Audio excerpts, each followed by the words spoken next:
This is part two of the video I did a couple of days ago. So I'm start where I left off at because I was about to say something else, but here we go. Okay, as I was saying, I was helping my sister and I didn't want my sister to die. She hadn't been nowhere, she wasn't mobile, she was bedbound, okay? So in the midst of that, I left off saying I was being abused mentally, physically, and emotionally abused. Um, this might be sad to say. Like I said, her daughter, her only daughter, was the one that mentioned about she didn't want her mom to die and all this. So I stepped into play. I already done said this, so I'm just trying to recap a little bit. So in the midst of that, I was being abused. And when I say I was being abused, I would have to break up fights. My sister couldn't get up and move, literally. Um, that's why I said she had a wheelchair and a walker. She lost her mobility. I even went to physical therapy with her, all her doctor's appointment, even psychological, because sometimes things can be here, right? I was in church. Me, the lady that stays with her, which I do, the lady, ever since I was 9 and she was 16, she used to be our neighbor. And another girl that was dating her son. We was in church and I get a text. I'm at the hospital. It was my sister. So we was in church, couldn't go because we took the church van or bus to church and we had to wait on the people to take us home. So she was in the right place. My sister went to the hospital. She called the ambulance. So I get back and the only thing I said was, what's wrong? What happened? Because just as soon as we got into church and sat down, I don't even know, I don't remember if church had started, but nevertheless, we had just got to church, like literally. I get this text message. And I'm saying to myself, I told the ladies that was with me and everything. So we get back and everything. And everybody was kind of like hype and outside and in the hall and everything. So I'm like, okay, what happened? One thing led to another. Her daughter was very, very out there at the time. And there was a reason for that, but I'm getting to it. So I said, where's my sister? What happened to my sister? I didn't accuse nobody. I didn't even know what went on. Next thing you know, she got smart with me. The one that said she didn't want her mother to die because she only had one daughter. She had two sons. And she was all up in my face, disrespectful and everything. So her dad, which he still was her father because he wasn't her birth dad, but he signed the birth certificate, took care of her. He was out there too. But he had seizures and a whole bunch of other stuff going on. But nevertheless, he didn't do nothing to stop it. So she hit me and I hit her back and shoved her up against the wall in the hall. She cold cocked me in my head. I had a knot. I went to the emergency room and they did a CAT scan. And they call it contusion, not a concussion.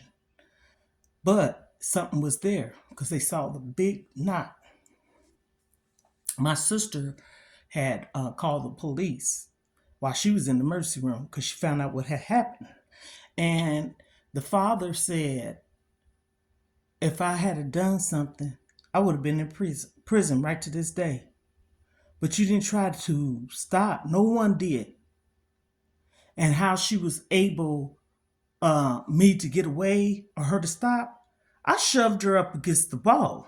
I don't know if she hit her head or made her realize what she was doing.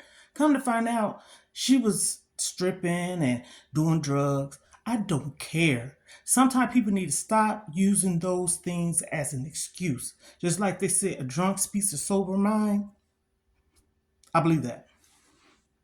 Because how are you going to be able to say everything the way you saying and the next day you remember? So you're not drunk. This happened it had to have been 2016. Yes, it was. Because that's when I had said I met my grade school, middle school, high school friend that I hadn't seen over 40 years. And we reconnected through her sister being on Facebook, sharing that I was on Facebook, and we connected that way. And when I tell you the saying goes, people in your life for season, reason, lessons, and blessing, me and her reconnected. She came pick me up. I stayed the weekend. She brought me back. The next time I caught the bus, stayed a week, and then the following year, which was 2017, I stayed a whole month. But before I get to that, when she came and got me, I enjoyed myself. I feel like a little kid at a candy store. I had went through hell helping my sister and cleaning her house and taking care of things and breaking fights up. And I told my sister, I said, you need to get up. I mean, between her son and his girlfriend, they used to duke at it every day, pretty much.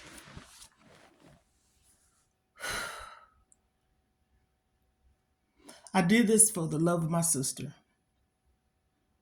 When she went to physical therapy, I would take the wheelchair, push it behind her when the other people would help her try to walk with her walker so she wouldn't fall. So if she fell back into the chair. That's just how active I was. When she went to therapy, counseling or whatever, the receptionist, when I would take my sister into the door, and this didn't have anything to do with her size. The doors were so small her wheelchair couldn't go through. So that's why I took the walker. And I used to pray. I said, oh, Lord, I hope she don't fall.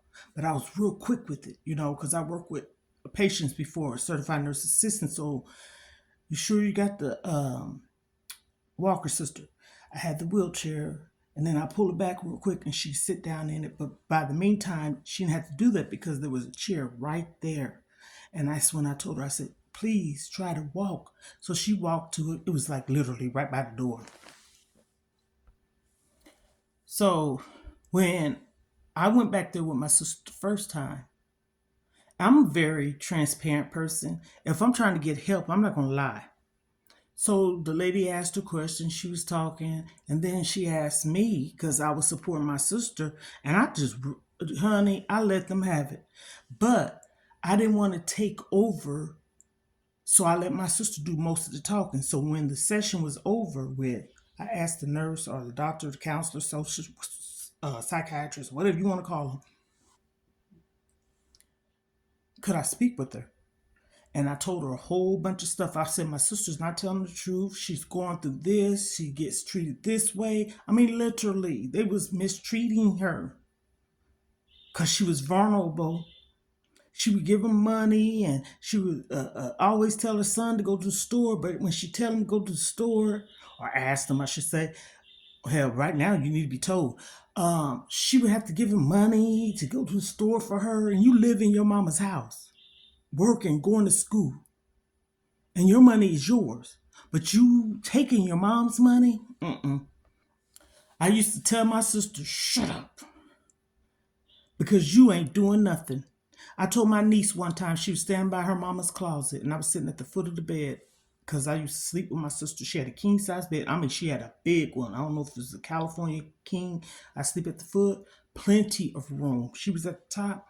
And then eventually I went to the living room and slept on the sofa. Didn't have to. There was a reason for that too. So her daughter was cussing her out. Now, mind you, this is the one that said she wanted her mama to live. Told people she didn't want her to die. Okay? And one day she was talking to my sister in front of me, and I told her, hold up, swole up. I don't know who you think you is. Furthermore, you disrespected me too the way you talking. So, mind you, this is the one that hit me in my head. I don't know if that happened before or after, but nevertheless, it happened. I told my sister, I turned around, I said, shut up. You letting her talk to you any kind of way? I said, you talk to my sister like that again. I told her that little something. She was a little bitty old thing. Get out of her room with your disrespectful self. And I sit in front of my sister. I said, you need to get it together to my sister. You need to get it together. You letting your children treat you like that? Run your home? I mean, it was off the chain for easy for real. But the whole while, I'm over there just trying to help my sister because I love her. She's the one that I raised at the age of 14. Okay. And I always took care of her. Me and her was close when we was coming up as kids in the home with mom and dad and other siblings. So my friend that I was saying that came and got me once, and then I caught the bus second time, she invited me to a black and white party. It could have been either all white or black and white together. And I bought me 5 outfits. I have them in my closet, still with the bag over it. I put some mothballs in the bag. Beautiful dresses found at Burlington Coat Factory. Never went. My baby girl told me about it. And when I told you I got some bad dresses, they was really, really nice. So anywho, I took like I think 3 of them with me because I might have, wanted to change up, or maybe all of them. I can't recall, but anyhow, I know it was more than 3 of them. And so that May of 2017, they had a black white party, and it was a lady and her sister's birthday. They had it together, and she invited me too. So I felt more welcome knowing that it came from the horse's mouth, so to speak. When I tell you I had a good time, but this is the thing. That was a whole month of May 2017. I never will forget this. I cried every night. That was my way of healing. Mind you, prior, I just got out of divorce 5 years prior, and somewhat allegedly was talking to someone else, vulnerable, and that shouldn't have never happened. But I'm leaving that there because I'm on this. That's another story in itself. So when that month was over with, I went back home. Yes, my husband was sick. He come to live with my daughter. Mind you, I didn't have a place, okay? I've been married twice. I share that story at another time. But I'm a veteran's wife, widow. And I had promised myself I was going to help take care of him, and I did. When I tell you, losing him June the 18th, 2017, my life was turned upside down and then some. He apologized to me. There's a reason for it. No, he wasn't abusive, but me and him, we ended up getting a divorce. That's a story I can tell too. But what I'm getting at is I have always been mistreated until I met him when I was 18. That's why I said young, military girlfriend and wife. Okay. Love of my life. And I'm sharing this because it's kind of like a hit and miss, fast forward, backtrack. I have 2 children. My son's the oldest, and my third child. That's when I started talking about the addiction part. No, no, no, not me. No. I don't drink. I don't smoke cigarettes. I don't do none of the things. Have I drank? Yeah, I tried some liquor before and beer too, and smoked cigarettes. I haven't smoked a cigarette, and the 20th would be of this month, January 20th, 2025, would be 3 years. And so I just gave it all up. No marijuana, none of the things. But when we lost my husband, I lost my kids. Two of them, I say I lost them because of the sadness. But the other two, to the world. That's why I said my daughter was missing for 7 months. And the thing that happened to her changed her life too. Because what someone did to my child. And yes, it is good to talk. I was listening to this one lady on YouTube, and she's a big YouTuber, her and her husband. She got multiple kids. She said we are supposed to tell our story. She said God wants us to tell our story. It's a testimony. And the testimony is things you go through in life, and when you overcome them, that's when it's a testimony. It ain't like I'm bragging or boasting about nothing. I ain't got nothing to brag or boast about. I lost a lot helping people. That's why I said I lost a lot. Hell, at one time it make you feel like you done did drugs. Honey, I ain't on nothing. I'm on God. And I'm surrendering to Him. Because despite everything I'm going through, I'm trying to be humble. I'm trying to be mindful. I'm trying to be kind. Nevertheless, oh, there's some things that happen to me so horrible. And I know people go through things in life. But you're not supposed to keep it in. Because a part of healing is releasing the story that's in you. Sometimes people say, well, people need to leave their past in the past. Sometimes your triggers and your past is your present because you need to heal from it. And that's why I be saying YouTube is helping. YouTube is saving lives. For some, I ain't saying everybody. Some people get on here on these platforms, these social media platforms, and that's when they become more vocal. Me, I was that child that didn't have a voice. I was afraid. I was being mistreated as a child. And that's why I'm saying I raised my sister I'm talking about that I helped, my brother, and my other sister, younger, and my older sister. I took care of all of them. And when I say taken care of, they lived with me. Not babysitting. I didn't have no teenage years. I didn't even get to graduate high school because my mom would tell my dad that I was sick. So he wouldn't take me to school because I was riding. My dad would take me to school, to high school. And she would tell him that story. I used to have to get up. My mom would get up. I'd fix my daddy's lunch. She would go back to bed, and I would get the kids that she was babysitting at the time.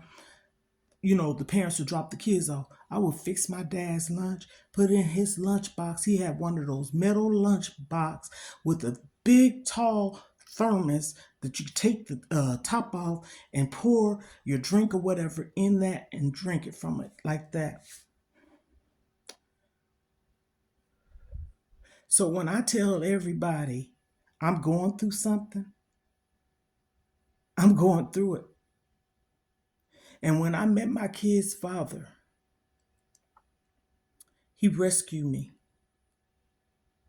I've been rescued from an attacker and an abuser. I've been abused physically, mentally, emotionally. Yes, I have. And as long as I got air in my lungs and I can talk, that's my feet, my bones. I'm gonna share my story. I'm gonna share my story. And the only support I can say I have is from afar, which my daughter lives in PA, okay? It's her. Literally, I don't have no support. People know you need transportation to the store. You know, the snow, we got a lot of snow, but the roads are clear. And won't come by and see if you need anything, you know, to stock up on because of the weather. People are selfish. And that's why I wake up in the morning and I have a story to say. I wake up fresh. If I don't go to sleep, I still wake up with an agenda. My daughter told me yesterday, she said, Mom, you always doing something. I have to, or I'll lose my damn mind. share your story. This is just the tip of the iceberg. I helped, I raised, I taken care of, I took care of my mom. One would probably say, "Oh, you getting back what you did." Hell, I was afraid to do anything. This is just a little hint of it. My older sister, my mom used to let her jump on me and she wouldn't do nothing. She took my money out of the bank because when we was kids, our dad, we had a Snoopy piggy bank. It was black and white. And when it got full, five of us, four girls and my brother, took it to the bank, opened it up. We was able to start a bank account, okay? And where I worked at was McDonald's right next to our bank. I would go over there, cash my check, da da da da. When I was 18, got beforehand, went to the bank. My money was taken out, and I knew it was my sister because the way the signature was. She used to circle her eyes, not dot them, and my mom knew. And so some kind of way, I don't know how I ended up telling my dad, but I am telling my dad. My dad was furious. And it was a little word said between him and my mom. My mom got mad at me because I told my dad. See, my dad was a hardworking man. And sometimes when you have parents that work, they're not in the home to see a lot. That doesn't make that parent less of a person giving you attention, because that's neglect to me, or you didn't get the attention. I love my dad, I love my mom, but my mom always said, you love your daddy more than me. No, my dad wasn't mean to me.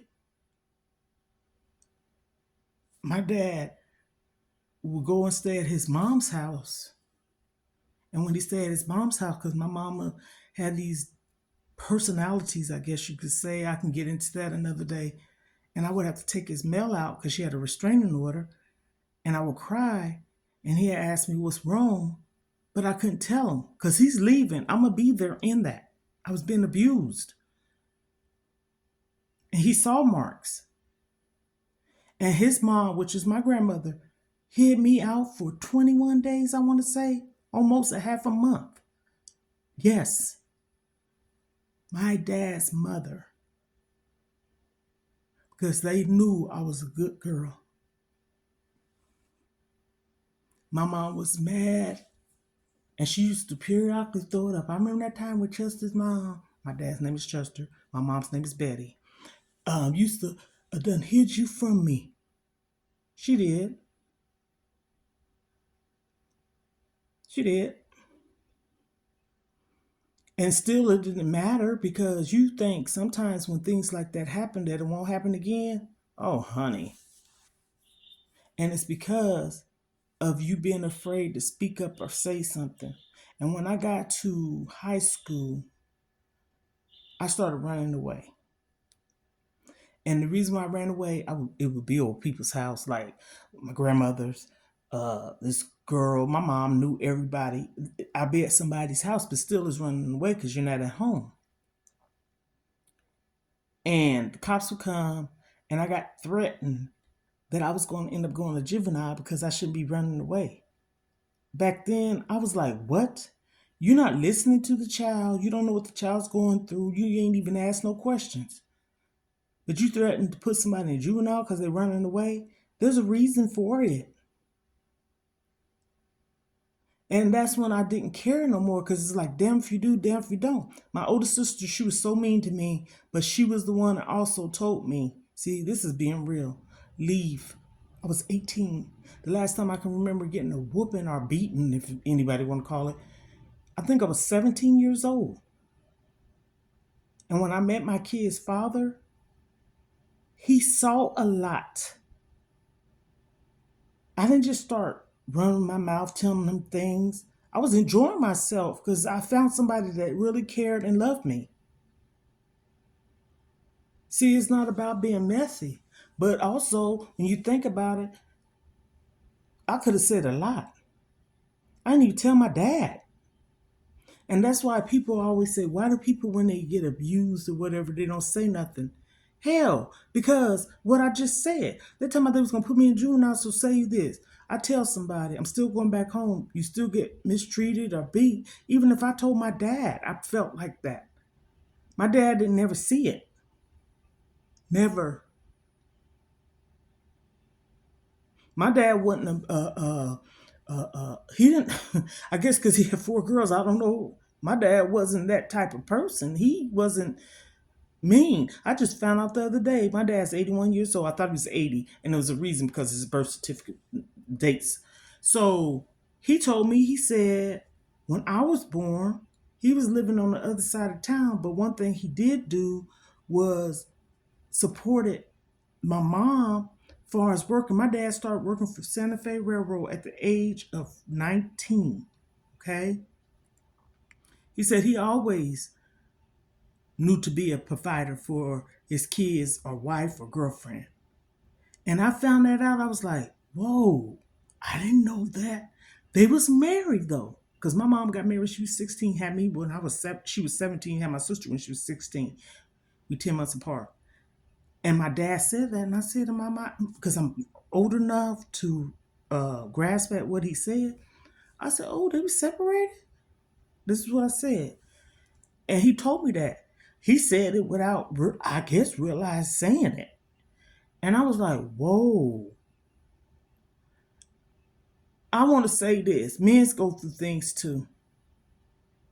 And I know for a fact my dad went through some things. I'm not saying he perfect. I never seen anything he did, but I've seen other things. Not from my dad, my mom. So I created this page, and I told my daughter yesterday, I said, I have another YouTube channel. But I don't want nobody, I don't want you, your sisters, or anybody knowing I got it. And the reason why, I don't want my kids knowing everything I went through. This lady gonna wait until my kid's father passed away to tell her a story about what he told her about one of his siblings. I said, what was the point of that? I knew about it. So this is not the end of my story. I'm gonna keep talking. I want anyone that's going through anything, keep talking. Create your YouTube channel. And I say that I wouldn't bring this on no TikTok. I wouldn't put this on no Facebook. Because I got a lot of people know me on Facebook. Don't nobody know me over here. They don't even know the name. Okay? It's not a name that I go by or anything. So if they find me, it's just like just in the shuffle. You got to be in the algorithm or something. And if they do, so what? But right now, no one knows I have this channel. And no, I ain't hiding from no one. I want to tell my story. I want to get my hurt out of me. I want to be honest, transparent as I possibly be about what I've been through as a adult and child. I had a horrible childhood. And despite, this is what I try to tell people, despite how I was treated, I don't treat people like I was treated. If anything, I'm more giving and loving and caring and understanding. And all my kids, I'm supportive. And that's what they know. But a couple of them is just gonna have to get kind of like cut back some. I done gave out so much money helping. And I'm gonna say this, not saying I don't mind. Till I should have probably been driving in a brand new car, maybe a down payment on the house. I don't have a vehicle. And I said, you know what? I got to start being firm myself. Because when